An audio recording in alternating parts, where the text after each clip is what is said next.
Ya, vale. ¿Dudas o preguntas? Nada. Recuerden, cuando hablamos de canales de sodio, algo que tienen que tomar en cuenta es que los canales de sodio se localizan a lo largo de las fibras nerviosas, ¿vale? Entonces, cuando yo bloqueo los canales de sodio, automáticamente estoy alterando la función de las fibras nerviosas. ¿Qué es lo que pasó en la parálisis facial? Es el séptimo par craneal, el par facial, y automáticamente si yo altero la conducción de esta fibra nerviosa, pues automáticamente se altera el proceso de estímulos. Y entonces, ¿qué pasó? Mencionábamos que en el caso de la pacientita, pues como se bloqueó a los canales por un exceso de anestesia, pues automáticamente ese tejido deja de responder y se genera una parálisis, ¿vale?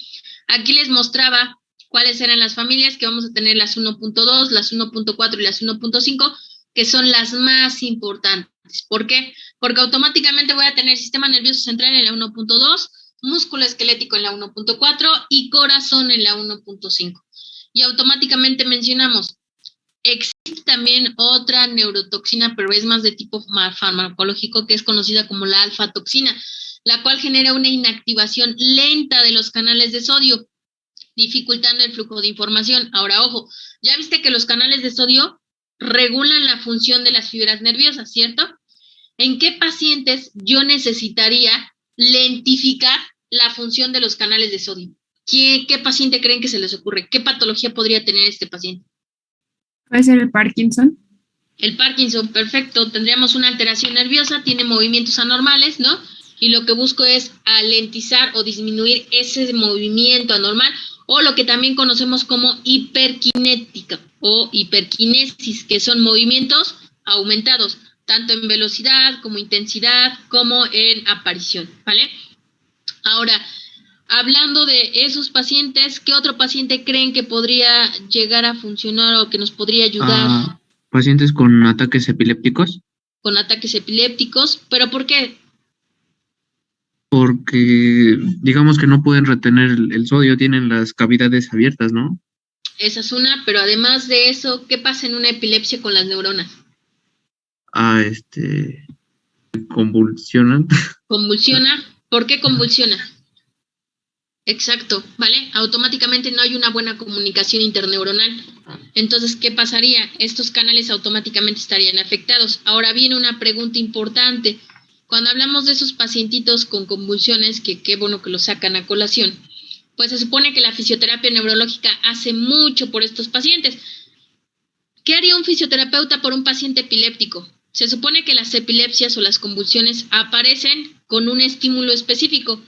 Muchos de los pacientes epilépticos te dicen que cuando hacen cierto movimiento se desencadena el ataque convulsivo. Entonces el fisioterapeuta es responsable de enseñarle a ese paciente cómo realizar las actividades sin que se desencadene ese ataque convulsivo, o bien ese movimiento que ya detectó que es la causa de que se inicie un ataque convulsivo, pues el fisioterapeuta es el responsable de enseñarle cómo, bajo repeticiones, pues el paciente puede adaptar su cuerpo para evitar que cada que realice ese movimiento pues se genere una convulsión. O lo mejor de todo, el fisioterapeuta tiene que verificar qué tipo de retroalimentación negativa puede hacer para ese movimiento que desencadena el ataque convulsivo, ¿vale? Diría mi paciente, son dioses. No, no son dioses los fisios, pero le tiran, ¿no? Ajá, entonces todo eso hace el fisioterapeuta, que hasta dicen sus papás, ay, mi niño está en la facultad de medicina y va a ser fisio. Y viene la pregunta, está de moda que los padres de familia que tienen pequeños con epilepsias están comprando el cannabis, ¿vale? Entonces, ¿qué pasa? Que los pacientitos cuando están en pleno ataque epiléptico, lo que hacen los papás es que mezclan el cannabis con agua, sumergen los dedos, se llenan los dedos de líquido y meten los dedos a la cavidad oral del paciente y entonces comienzan a dispersar ese líquido a lo largo de la boca. En el momento en el que el paciente se está convulsionando, lo llenan, le ponen todo el líquido, y al minuto, un poquito más, desaparecen las convulsiones en el paciente. Y entonces, hubo un caso muy sonado de un chiquillo que estaba en clínica, no vamos a decir cuál, pero llegó el papá y le dijo al fisio, ¿sabes qué? El cannabis me cuesta tanto, traer a mi familiar contigo, más los fármacos, más las consultas con el neurólogo, más los electroencefalogramas, más todo lo que quieras, me salen una lana. Pero si yo compro el cannabis, todo ese gasto que realizo, no lo tengo. ¿Cómo le dices al familiar que se quede contigo y no con el cannabis? Con base a esto que estamos viendo. ¿Qué está haciendo el cannabis para quitarle la epilepsia al paciente? Bueno, ni le quita la epilepsia, la epilepsia sigue presente. Le disminuye la duración de las convulsiones. Adelante, Diana. Le disminuye y creo que los bloquea, ¿no? Pero no lo alivia en sí, solamente es... Por eso, disminuye la duración de las convulsiones o incluso la presencia de los ataques convulsivos, pero no le quita la epilepsia.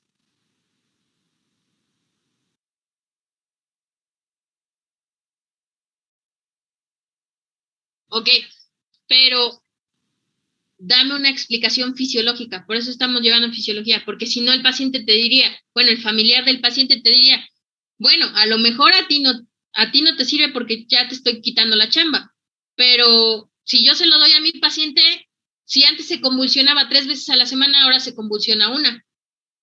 Si antes mi paciente se tiraba al suelo y se mordía y se desgarraba la lengua y eso, pues ahora ya no pasa. Ante eso, ¿qué le dices al paciente? Al familiar, perdón.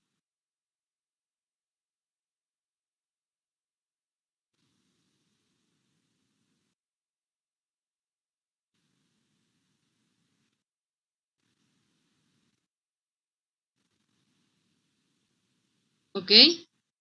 Claro.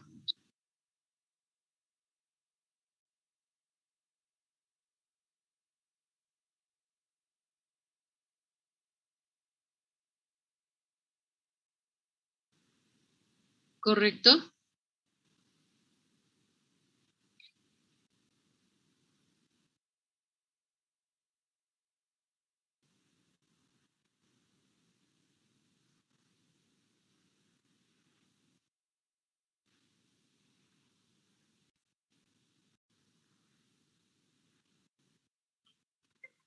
Perfecto. Ojo ahí. Un dato importante que nos dio Diana es que el paciente cae en un estado de relajación. Octavio, que es el chico que les digo, tenía 18 años. Cada que tenía la epilepsia, sus papás tenían que correr a ponerle casco, rodilleras, coderas, porque el chico se tiraba completamente al suelo, se abría la cabeza, era horrible. Y aparte de ello, pues es el único hijo, ¿no? Los papás ya tienen 50 años cada uno, él tiene apenas 18. Y entonces los papás decían, cuando yo le doy cannabis, toda la semana está frente a la televisión y está perfecto. Mi esposa y yo nos podemos sentar a comer como Dios manda, podemos ver una peli, podemos salir, todo lo que antes no hacíamos. Pero Octavio, cuando iba a fisioterapia, tomaba libros, jugaba, caminaba, se le enseñaba a ser independiente. Octavio sabía subir y bajar de una combi. Octavio, después de que dejó ir a la fisioterapia, solo se sentaba en una silla y en una mesa a ver la televisión. Cuando se le hizo la valoración, Octavio ya no tenía tono muscular, Octavio ya tenía una jiba, Octavio ya tenía dolor lumbar, Octavio ya no cantaba, Octavio ya no pintaba, Octavio ya no ayudaba a realizar ninguna actividad de la casa. ¿Y qué pasa? Automáticamente cuando los papás de Octavio no estén, Octavio no va a ser lo suficientemente apto para ser independiente y nadie se va a hacer cargo de Octavio, ¿vale?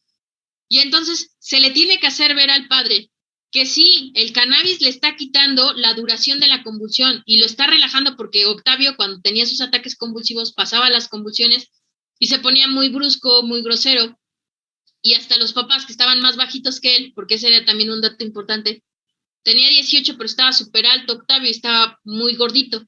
Y los papás estaban súper delgaditos, entonces cuando Octavio se ponía agresivo, golpeaba y una vez llegó a golpear muy fuerte a la mamá y le sacó sangre por el golpe que le aplicó. Entonces para los papás pues era muy chévere que ahorita estuviera súper tranquilo Octavio con el cannabis, pero habían semanas completas que Octavio no decía ni una palabra, no comía, no nada, solo estaba como completamente anestesiado pero tranquilo.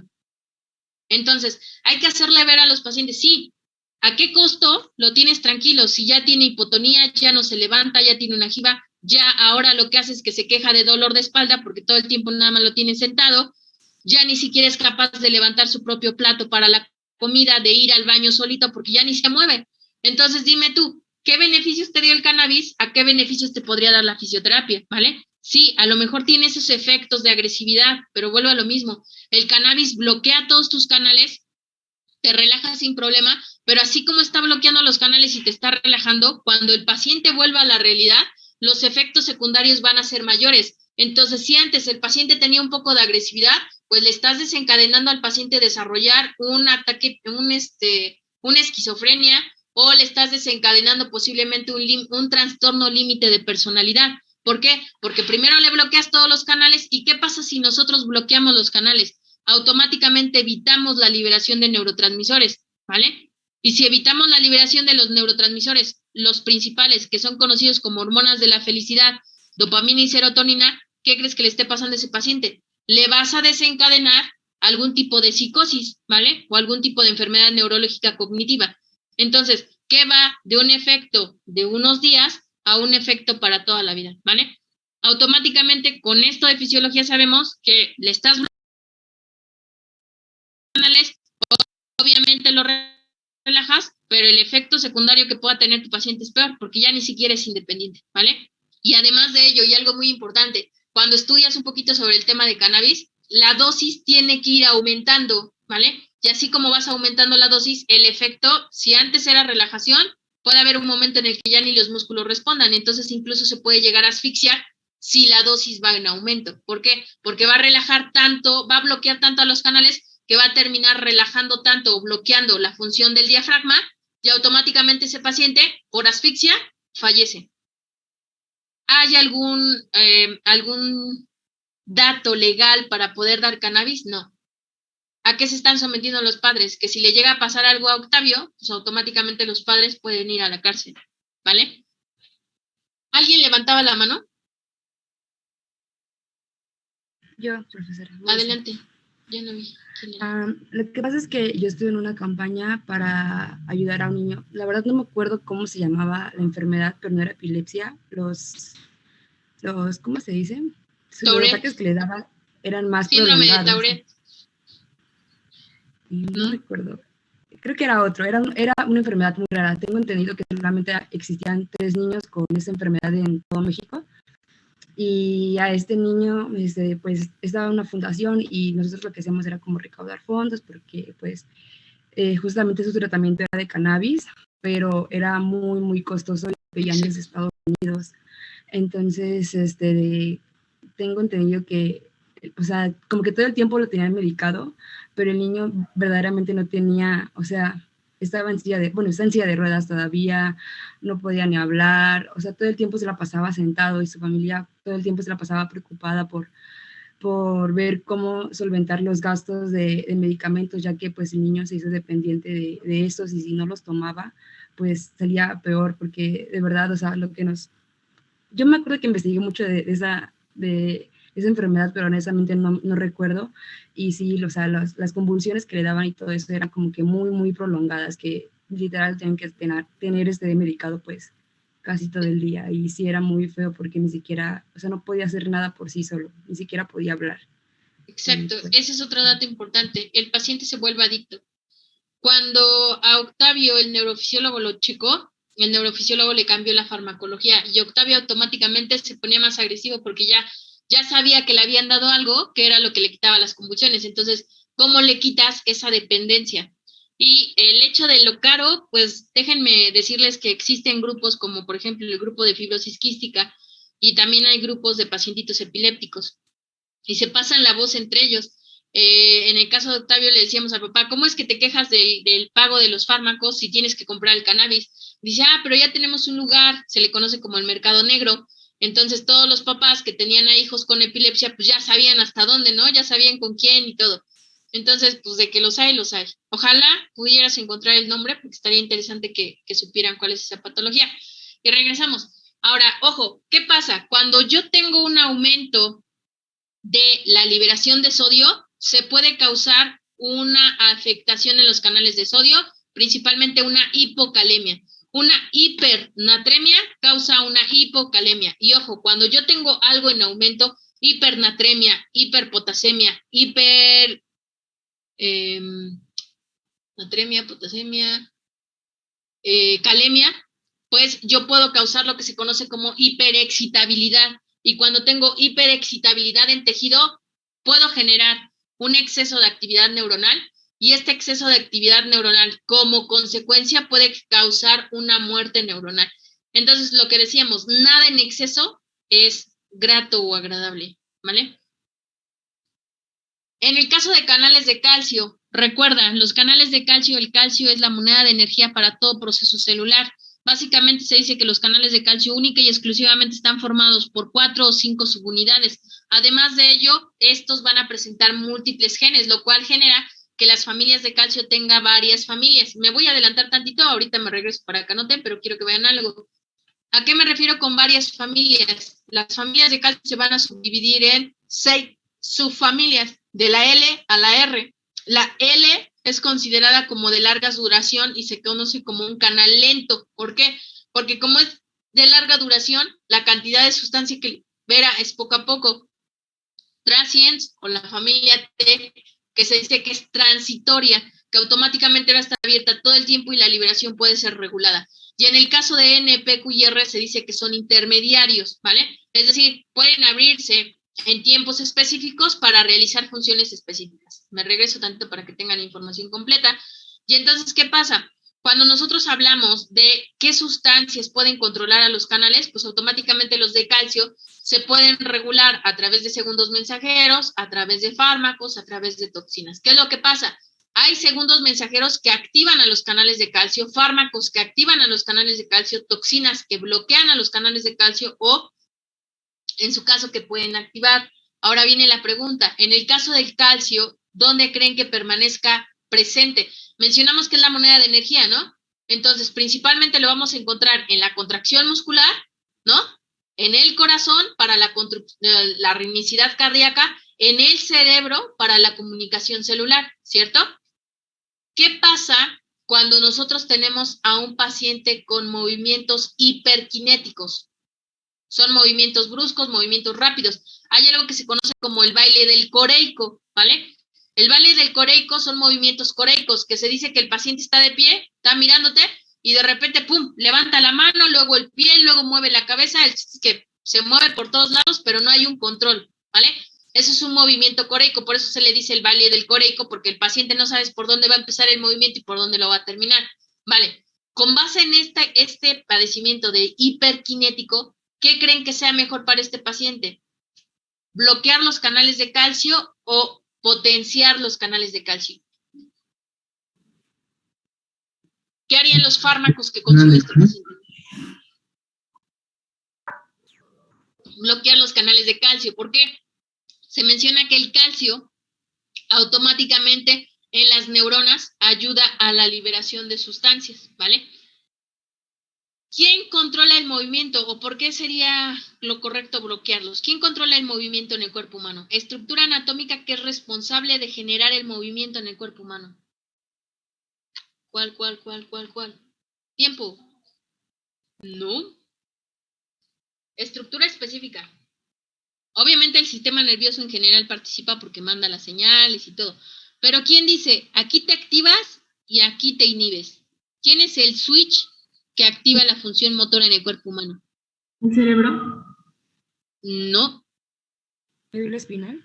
No. La médula espinal conduce la información, ascendente y descendente. En el cerebro existe una estructura específica que regula y es el switch de la función motora. ¿Cuál es? ¿Las neuronas? No. Pues todo el cerebro tiene neuronas. ¿Qué estructura? ¿Alguien quién da más?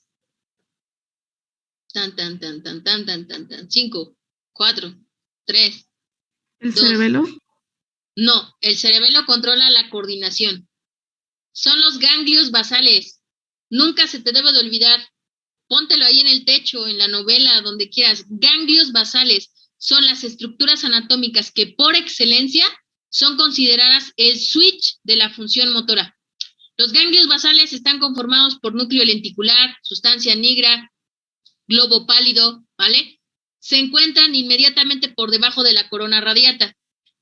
Para los que no se acuerdan, está el cerebro, está la corona radiata, inmediatamente aquí están los ganglios basales. Se dice que los ganglios basales generan un bucle de comunicación hacia posterior con el cerebelo y hacia abajo con el tálamo. ¿vale? Entonces la corona radiata está aquí, y luego encima vienen los lóbulos parietales. Entonces, ¿qué pasa? Los ganglios basales hacen bucles de comunicación con el tálamo y con el cerebelo. ¿Para qué? El tálamo para registrar los estímulos que buscan desencadenar un movimiento, y con el cerebelo para darle características a ese movimiento. ¿Qué características? De coordinación y equilibrio. ¿Qué es lo que hace el cerebelo? Coordina y equilibra tus movimientos. Ahora, ojo, los ganglios basales se van a activar por dos vías, la vía directa y la vía indirecta. ¿Qué activa la vía directa? La vía directa es la que activa el movimiento, y se dice que la vía directa va a necesitar de dopamina, de acetilcolina y de noradrenalina. Y en el caso de la vía indirecta voy a necesitar voy a inhibir el movimiento, y voy a necesitar de dopamina D1, dopamina D2 y de GABA. Vale. Ahora, ¿qué pasa? Cuando yo tengo un exceso de movimientos, ¿qué quiere decir? Que voy a tener activación del movimiento, y entonces se está secretando mucha dopamina, mucha adrenalina, mucha noradrenalina. Y te dice, las familias N, P, Q y R del calcio van a estar presentes en las neuronas y van a ayudar a la liberación de neurotransmisores. ¿Qué quiere decir? Que estas están ayudando a liberar más que dopamina, adrenalina y noradrenalina. ¿Para qué? Para que estés activando todo el tiempo el movimiento en los ganglios basales, ¿cierto? Y entonces, para que yo quite esos movimientos anormales, yo tengo que utilizar un fármaco que bloquee a estas familias. ¿Para qué? Para que se dejen de estar liberando neurotransmisores a lo tonto. ¿Sí queda claro? Velázquez, ¿sí quedó o no quedó? Te vi que andabas como... Sí, bueno, entonces las familias, bueno, las subfamilias, la N, la PQ y la R, se tienen que inhibir para que no se, como que produzca exceso de dopamina, de adrenalina, y no, y no haya... se active el movimiento. ¿Vale? Sí, claro. Vale, ahora, si te quedó claro, en el paciente deprimido, en un paciente con depresión, ¿qué haría? ¿Bloquearía a qué familias? ¿A la L, a la N, P, Q y R o a la T? En los pacientes deprimidos. Estarían bloqueados la T, ¿no? ¿Por qué? Porque son los que, bueno, por lo que estoy leyendo aquí abajo, son los que generan en la generación de ritmos eléctricos.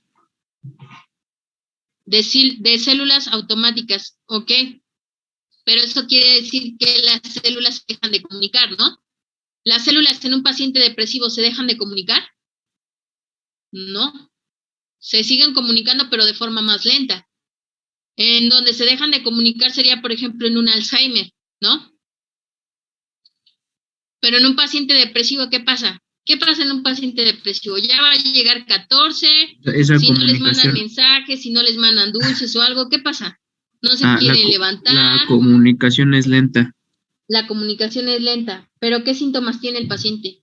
Cansancio, somnolencia. Ok. Y falta de apetito. Exacto. Tipo estudiante, clases en línea a las 7 de la mañana, que nada más dice presente y ya se vuelve a dormir. Cansado, sin ilusiones, sin hambre, con frío, porque estamos en febrero. Así es un paciente depresivo. ¿Qué pasa? Como no le pega el sol, no le pega el sol de que nada más está aquí en las clases en línea, ahí en su cuarto, todo metidito, pues entonces no hay liberación de ¿qué? De dopamina y serotonina, ¿no? Entonces, si no hay liberación de dopamina y serotonina, ¿qué haríamos? ¿Bloquearíamos a los canales o los activaríamos? Se tendrían que activar. Se tendrían que activar. ¿Y cuáles serían? N, P, Q y R. ¿Por qué? Como nos dijo Cariño, el T, no, porque son ritmos eléctricos, pero de todas las células. Los ritmos eléctricos hablan de comunicación neuronal. El paciente depresivo es consciente. Se supone que todavía tiene la inteligencia ahí. Lo que sí no tiene son ganas, emociones, ¿no? Pero te dice que el sistema límbico requiere de dopamina y serotonina, que son las hormonas de la felicidad. El sistema límbico se encuentra por debajo de los ganglios basales, para que lo ubiquen. Y entonces, ¿qué pasa? Si yo no tengo dopamina y serotonina, pues automáticamente el paciente anda depresivo, cansado, sin ilusiones, estudiante, con clase de las 7 de la mañana en línea, típico así. Y entonces, ¿qué va a pasar? Yo necesito activar esos canales, ¿no? ¿Para qué? Para que se dé la liberación de dopamina y serotonina.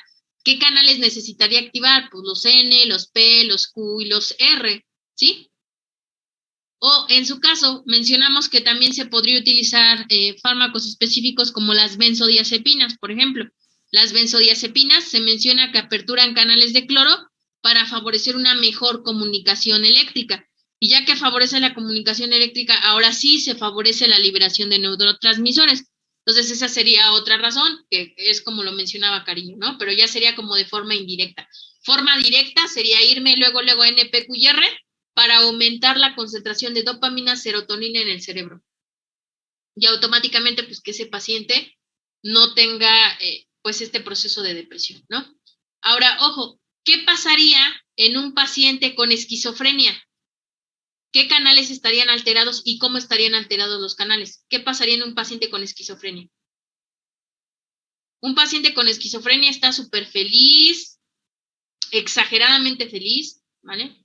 Así como cuando termina el semestre en línea, avientan la computadora por ahí, así de feliz está un esquizofrénico. Jacob, ¿ahí qué canales estarían afectados? Yo pienso que NPQ y R ¿Cómo estarían afectados? estaría... ¿Estarían abiertos o estarían cerrados completamente? ¿O qué necesitarías en esos pacientes? ¿Bloquearlos o activarlos en un esquizofrénico? Se tendrían que bloquear, ¿no? Porque estarían abiertos por mucho tiempo. Ok, tendríamos que bloquearlos porque en una esquizofrenia se habla de un exceso de felicidad, ¿vale? Y ese exceso de felicidad se puede dar por una liberación exagerada de dopamina y serotonina. Entonces, ¿qué tendría que hacer? Bloquear a sus canales NPQ y R para tratar de regular la concentración de calcio y así regular la liberación de neurotransmisores, ¿cierto? Entonces, como se pueden dar cuenta, algunos fármacos bloquean, algunos fármacos activan. ¿Qué es bueno? Pues dependiendo de qué patología tengas. Algunas patologías requieren el bloqueo de sus canales, algunas patologías requieren de la activación de esos canales. ¿Qué patología necesitaría entonces de una activación, por ejemplo, de sus canales?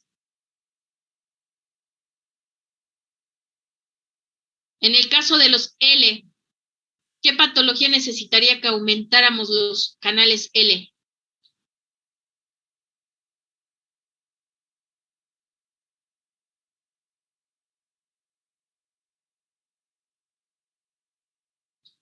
Romero, ¿qué patología necesitaría que aumentáramos la función de los canales tipo L? Romero, ¿estás aquí con nosotros?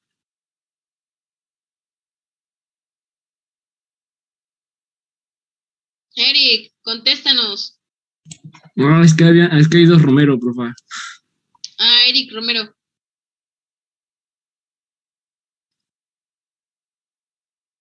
No, la verdad no sé. Piénsale, te esperamos. ¿Cuál es el otro Romero? ¿Qué pasó? ¿En esta podría ser el hipotiroidismo? No. O sea, me refiero a que en el caso de los canales L, te dice que van a estar en miocitos estriados, en secreción endocrina y en transducción visual. La pregunta era, ¿en qué patologías nosotros tendríamos que aumentar la apertura de los canales de calcio tipo L? Acuérdate que el hipotiroidismo lo único que tiene es que no hay liberación de TEC3 y T4. ¿Podría O sea, ser ahí en es la Parkinson, secreción profesora? hormonal. Parkinson, ¿por qué el Parkinson, Adrián? Es que como estaba mencionando canales de sodio. No, canales ¿No? de calcio. Estamos en Perdón, calcio. canales de calcio. Sí, disculpe. Estamos en canales L. Los L van a estar presentes en miocitos, en glándulas endocrinas y en transducción visual. Adelante, Ana. Podría ser en una parálisis, En una parálisis, ¿por qué? porque como dice de miocitos estriados, es como de los músculos, ¿no? Entonces, en la parálisis no estaban funcionando bien las contracciones musculares. Exacto, ¿vale? En una parálisis automáticamente mi calcio está dejando de salir, se bloquea la liberación de calcio. Si tengo un bloqueo de calcio, automáticamente se paraliza la zona. En el caso de secreción endocrina, mencionabas el hipotiroidismo, pero ¿de qué manera?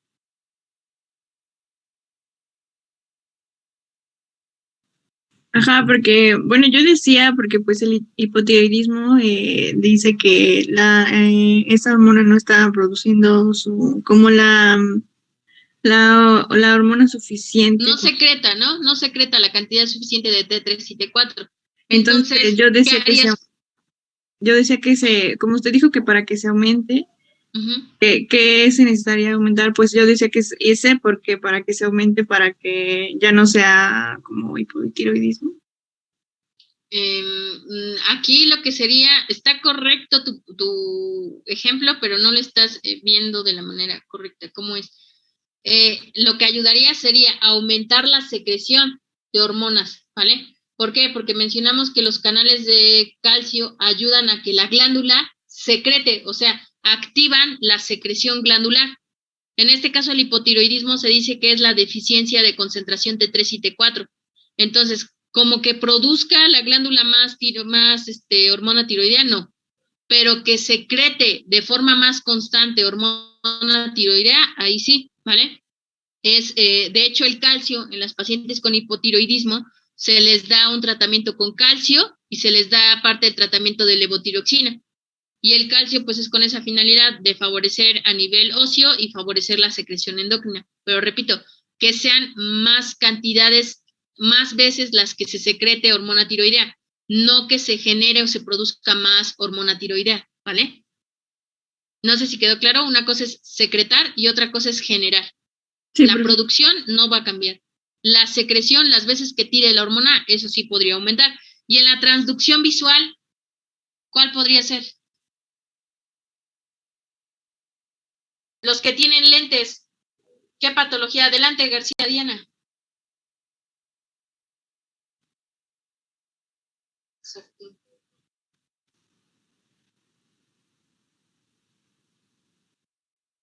No, en las cataratas recordemos que es la membrana va recubriendo como tal a la córnea.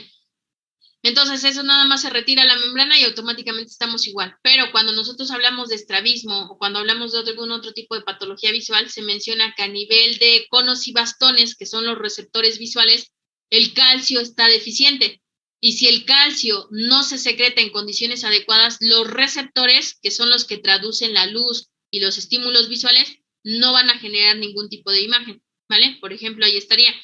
Para el día lunes, su tarea es qué fármacos van a potencializar la función de los diferentes canales y en qué patologías se están utilizando estos fármacos. ¿Qué pasó, cariño? Yo tengo una duda. Ahorita he mencionado sobre lo del hipotiroidismo y las personas que usan lentes. Entonces, bueno, mi duda es que si, por ejemplo, una persona que tiene hipotiroidismo tiene tendencia o tiene como que probabilidad de que sufra de la vista o Sí. solamente son causa aparte. Las pacientes con hipotiroidismo que no tienen un control de la concentración de hormona tiroidea T3 y T4 llegan a tener alteraciones como cuáles: aumento de peso, cambios de humor, dolor articular, alteraciones endocrinas en general y respecto a sensibilidad, se dice que disminuye su sensibilidad. Se puede generar una hipoestesia. Hipodisminución, estesia, sensibilidad, ¿vale? ¿Qué es lo que pasa? Que a nivel de estímulos, las fibras nerviosas dejan de conducir de forma adecuada. Entonces son pacientes que la sensibilidad está muy alterada. Cuando tienen su periodo menstrual, por ejemplo, tienen un dolor muy, muy fuerte, como si fuera un tipo de endometriosis. Y en el caso visual, automáticamente se dice que las pacientes, conforme no se están tratando ese hipotiroidismo, pueden ir perdiendo la capacidad visual, pero es muy lenta. A diferencia de un paciente diabético, que a los 3 meses pues ya ve completamente borroso y también pues sumarle las cataratas y toda la deficiencia. Sí puede llegar a tener esa alteración, pero es más lento el proceso. ¿vale? Ok, profe, gracias. Entonces, regresamos. Respecto a los fármacos que bloquean. Yo les había pedido, ¿no? Que buscaran bloqueadores de los diferentes canales. Eric Romero, mencióname qué es el DHP.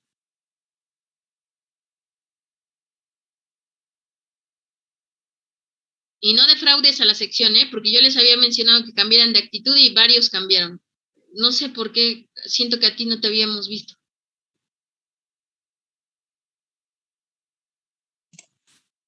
¿Me repite la pregunta, profa? Sí, ¿qué es el DHP?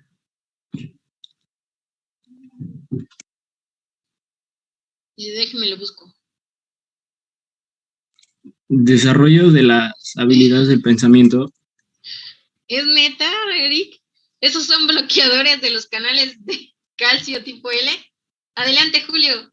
Es un, bueno, se usa en farmacología y es un medicamento que inhibe, canales de calcio, pero eran, creo que los tipo L. Exacto, van a ser los fármacos dihidropiridínicos, ¿vale? DHP significa dihidropiridina, ¿vale? Es una sustancia química farmacológica que ayuda a bloquear los canales L de calcio. Eric, no me equivocaba, no estás en la clase. Así que ponte las pilas, porque puedes llevar a la bancarrota a tu grupo. Y mira que ya se estaban levantando.